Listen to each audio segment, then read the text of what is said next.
బంగారం చోరీ అవ్వడంతో మనస్తాపానికి గురై 2.5 ఏళ్ల కుమారుడితో బిల్డింగ్ పై నుంచి దూకిందో తల్లి. హైదరాబాద్లోని చింతలకుంటకు చెందిన సుదేష్ట ఈ నెల 16న బంధువుల ఇంట్లో శుభకార్యానికి వెళ్ళగా తన 7 తులాల బంగారు ఆభరణాలు చోరీకి గురయ్యాయి. అవి దొరకపోవడంతో తీవ్ర మనస్తాపానికి గురైన సుదేష్ట 2.5 ఏళ్ల కుమారుడు ఆరుష్ కుమార్తో పాటు 3వ అంతస్తు నుంచి కిందకు దూకింది. ప్రమాదంలో తీవ్రంగా గాయపడిన సుదేష్న ఆసుపత్రిలో చికిత్స పొందుతూ మృతి చెందింది.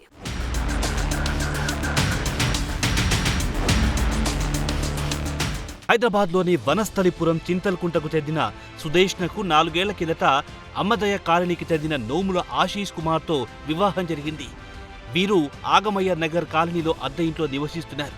వీరికి 2.5 ఏళ్ల కుమారుడు ఆరుష్ కుమార్ సంతానం. మే 16న సుదేష్న నాచారంలోని బంధువుల ఇంటికి ఓ శుభకార్యానికి హాజరయ్యింది.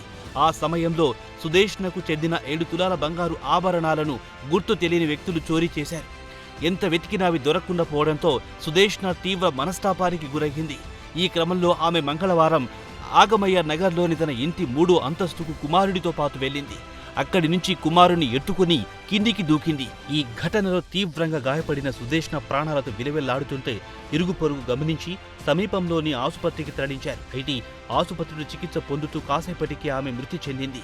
ఆమె కుమారుడు ఆరుష్ మాత్రం స్వల్ప గాయాలతో బయటపడ్డాడు. వనస్థలిపురం పోలీసులు కేసు నమోదు చేసుకుని దర్యాప్తు చేస్తున్నారు.